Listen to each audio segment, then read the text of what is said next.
I am Rulixto Hojeres Jr., Assistant Vice President for Maynilad in the Philippines. Perfect. I bring here the experience of Maynilad for the programs for the poor and our policies, and also how we serve the poorest of the poor in terms of sanitation and water supply. Based on what I have heard in the presentations of many presenters, there are so many solutions, but there are things that we have to consider first. Are these, like for example, the feasibilities, financial feasibilities, the social acceptance, the engineering and technological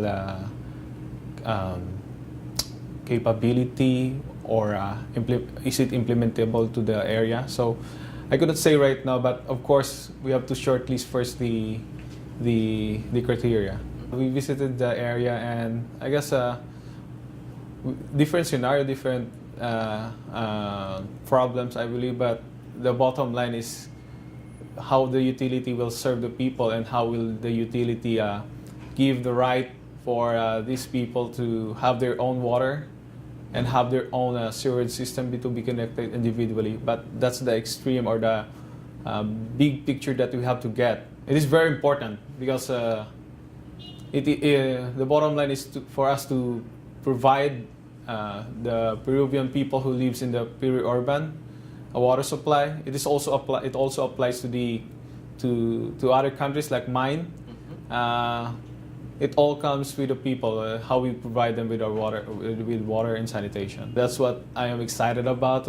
I'm ready to go home and tell the president, my president, that I guess we have a problem in sanitation of some of our poorest area, that we could not provide a sanitation for the reason that they are not on the conventional side of our existing sewage system and septage system.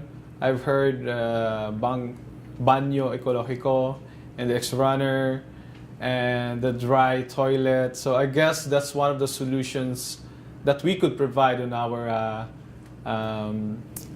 customers that I believe we will have to implement on the near future if it is acceptable and feasible for our company. Simple, do the common things uncommonly well, as said one of the New Yorker, Rockefeller. Mm-hmm. So common things are just the favorites. They are just the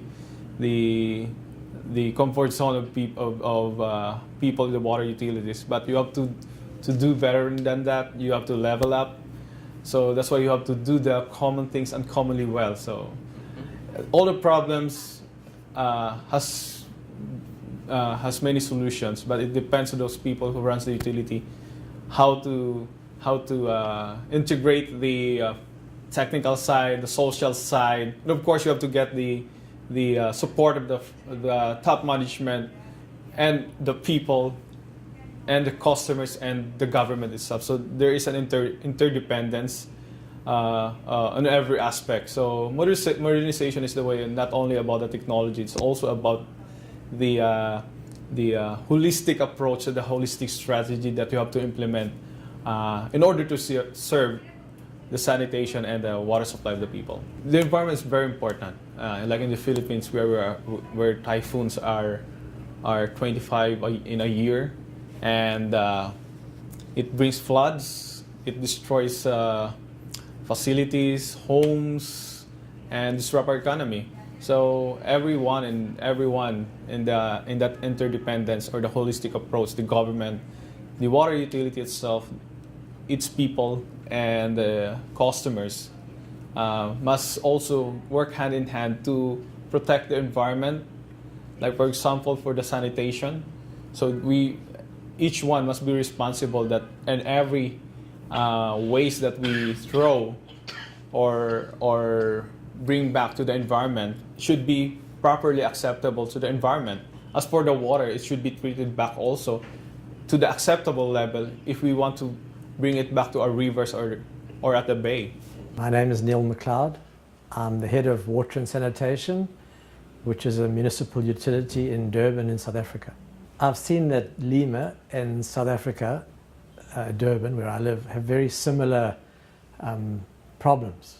Our climates are very different. You're in a desert and we're in a very green, lush, tropical environment. But when it comes to the problems that the people have with water and sanitation, they're very similar. We have a lot of poor people, we have rapid urbanization, we have people demanding services, limited budgets, we're both in developing countries, so there's a lot of similarities. And we started addressing these problems about 20 years ago. So we've tried things and some have been successful and some have failed. So I was able to bring what we've learned to Lima. And I guess what I've heard over the time we've been here is that we've discussed every solution that's known at the moment, non-traditional, whether it's dry sanitation or using communal toilets or different ways of supplying water. We've discussed them all. It's difficult to know which ones would work in this country. You can't arrive in a country for 2 days and say that's going to work and that's not going to work. So I think what's happened is we've brought, not just me, but the other people as well, the ideas that we've tried out and talked about what worked and what didn't work. So it's a way of teaching our lessons to the people here. I think we focus too much on the technology. In other words, what are we going to build? What kind of toilet? What kind of water supply? Rather than focusing on what do the people want? What do they expect? What can we realistically provide as a service? Because of course everybody wants a flushing toilet and they want water in their house 24 hours a day. And right now in my country that's not possible, and here I see it's not possible either. It's just going to cost too much money. So it's sitting with people and talking to them about, so this is what we can do, here are the options, these are the costs, let's work together to make a decision that's acceptable to you for now, not forever, for now, and let's agree on a way forward. How are we going to get to where you want to be in 5 or 10 or 20 years' time, depending on how much you're prepared to pay and how much we can afford as a utility. So I think that's where I'm coming from. It's more about the process than about the technology. It's more about how we work together as a community and as a utility to get to where you want to get, rather than saying exactly what technology solution are we going to implement. Well, that's how we learned. So I've learned from experience. From when I was in the early days of managing our utility, I went around to other people and said, we have this problem, how do you solve it? It's a way of learning from other people's mistakes. It's a way of kind of getting ahead quicker than if you go yourself and start, in English we talk about reinventing the wheel. Rather take the wheel that somebody else has invented and use it than try and think yourself, how can we make a wheel? It's the same kind of thing.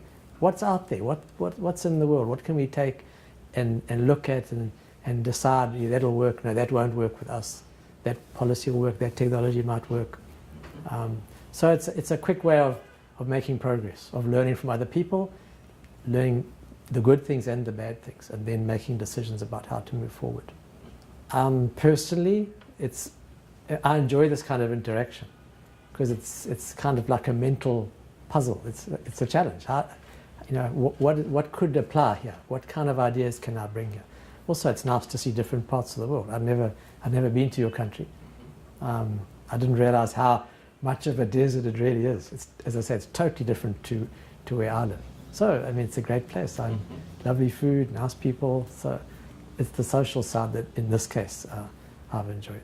Okay, again, I can only talk from my experience, and what I'm hearing about Peru says to me there are similar issues here to what we had in South Africa, where we faced too many utilities in the field, some too small to be successful. We had exactly the same thing, and so we had to, although it's difficult, go to municipalities and say, you're too small to have your own water and sanitation operation. You need to join with your neighbor. We need to create bigger, more viable institutions. So I would say that's going to be an important discussion. How do you create viable institutions that will deliver the service? And then the other thing is, how do you find out what the problems really are in each area? Because if somebody came to me and said, have you got problems? I'm going to say, no, everything's fine. It's human nature. You don't want to say, yeah, we've got this problem and that problem and that problem. So it's trying to find a way to get management to open up. And it's something that I do in other countries in the world. So I've seen how it can be done, how you can talk about your own issues and the problems that you've had, and get people to realize that you actually also have similar problems. You kind of a partner, you're walking along the same path. You may be in a different place, but we're on the same journey. We've had the same problems, the same struggles. Let's talk about our problems, hear what I've done, let's hear what you could do. So it's finding a tool that you can use to get people to be honest about their problems and to solve the right problem. It's like going to a doctor and giving the person a pill when they've got a broken leg, right? If the leg's broken, you fix the leg. You don't give them a pill for the headache. And it's that kind of thing. So often I think we solve the wrong problem because we ask the wrong questions, or we talk to the wrong people, or we're not honest about what really the problems are. So it's that I think will help the modernization if you can bring some honesty to the process and create viable institutions that can really meet the problems that you face. And the problems I'm seeing are very similar to what we've got. Same things. Service delivery, revenue management, skills. You know. Well, you obviously need leadership, political leadership, number one. Somebody's got to lead the process. Somebody's got to make the tough decisions. You're not going to be an authority anymore. You're going to join with them. So we had to face the same thing in South Africa. The minister, in our case, had to say there were 280 utilities, now there's only 140. You guys have lost your power. But done in a proper way, in consulting, all this, but leadership. So you need leadership at the political level, and then you need leadership in the institutions to take these new bodies and lead them from where they were to a new place. Because you're going to have people in there that are unhappy, that are feeling frustrated, and you're going to have people that are very happy, that see opportunities and just want to go. And you've got to hold them back a little bit, and you've got to bring as best as you can the other people along so that you build a team. So I think that's what's needed in terms of the environment. Strong leadership, politically and managerially. Okay. Mi nombre es Isabel Medem, soy cofundadora y gerente general de X-Runner, que es la empresa que yo lidero acá en Perú de saneamiento para las zonas periurbanas de Lima. Bueno, antes de venir a Perú, que es el país de mi madre, yo trabajé en microfinanzas en algunos países de África y mi carrera de universidad ha sido administración de empresas. Entonces mi experiencia es el haber visto muchas cosas en el mundo, en el haber trabajado siempre en zonas de pobreza y en una cierta, digamos, empuje de emprenderismo que acá lo estoy aplicando. Es interesante especialmente cuando son internacionales porque llegan gente de otros países que te cuentan sobre prácticas en el mismo sector pero que ellos lo hacen de forma diferente, entonces uno aprende un montón y es bueno también porque llegas a reconectarte con personas acá en Perú. Espero que haya que salga algo productivo y un plan de acción, digamos, para mejorar el saneamiento en el mundo. Para las necesidades de agua no puedo hacer muchas recomendaciones, pero sí para lo que es saneamiento, porque ese es mi rubro. Entonces ahí lo que yo lidero es la idea de intentar sistemas nuevos de saneamiento como el nuestro, que es poner baños portátiles en las casas, cobrar una mensualidad asequible y hacer un tratamiento responsable. O sea, por lo tanto, resolviendo tanto el problema de los hogares como el hecho de que no haya infraestructura y el tratamiento responsable, ¿no? Eduardo Ismodes, presidente del directorio de SEDAPAL y también profesor de la Universidad Católica.